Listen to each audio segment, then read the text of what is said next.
কেমন লাগছে জঙ্গল? খুব ভালো লাগছে, খুব ভালো লাগছে। রাস্তাঘাট হচ্ছে, উন্নয়ন সুন্দর হচ্ছে। মানুষ আমাদের বিশেষ করে আমাদের যারা সাঁওতাল পরিবারের ভাইরা, আমি মাঠে দেখছি ক্রিকেট খেলা হচ্ছে, মাঠে দেখছি আনাজ চাষ হচ্ছে, আবার যেন জঙ্গলমহল হাসিতে হাসছে। আমার দীর্ঘদিনের, আমার প্রায় 60 বছর অভিজ্ঞতা। মোহন মাহাতো, আমাদের গোবিন্দ সিং, আমাদের পরবর্তীকালে বীরেন্দ্র বিজয় মল্লদেব, শুভদাসদা, এসব লোকের সঙ্গে সংস্পর্শ আমি পেয়েছি। আমার যেহেতু তো দাদা ডিস্ট্রিক্ট বোর্ড চালাতেন, তখন ডিস্ট্রিক্ট বোর্ড ছিল। আমি অনেক ছোট্টবেলা হাফপাট করা অবস্থা থেকে আমি এই পশ্চিম মেদিনীপুরে বারে বারে এসেছি। এর উন্নয়ন, এর নদী নালা, পথঘাট, এর রাস্তাঘাট সবই উন্নয়ন খুব দরকার ছিল। অত্যন্ত দ্রুত গতিতে এগোচ্ছে। বিজেপি রাজ্য সভাপতি কাল এসে বললেন কোনো উন্নয়ন হয়নি। দেখুন, উনি কি বলেন ওনার কথা উনি বলবেন, আমি আমার চোখে যা দেখি তাই বলি। কেউ বলতে পারেন অন্য কেউ অন্য কথা, তাতে আমার কিছু যায়ও না আসেও না।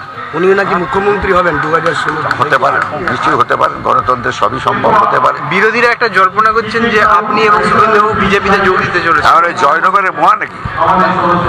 আমরা কি জয়নগরের মোয়া না ঝাড়গ্রামের পেড়া যে যেখানে খুশি যে খুশি বিক্রি করে দেবেন যখন খুশি তখন?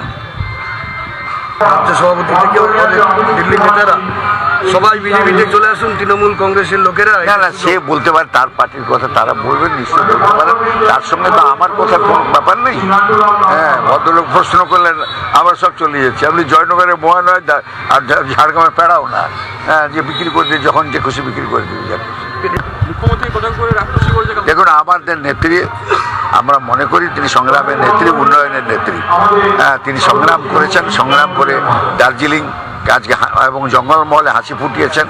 এবং সারা ভারতবর্ষে, পৃথিবীর ইতিহাসে ওর এই জঙ্গলমহলের যে অপারেশন, দার্জিলিংয়ের যে উন্নয়ন, তাকে লোকে শ্রদ্ধার চোখে দেখে। এখন কে কি বললো তার কথার উত্তর দিয়ে আমাকে উত্তর দিতে পারবো।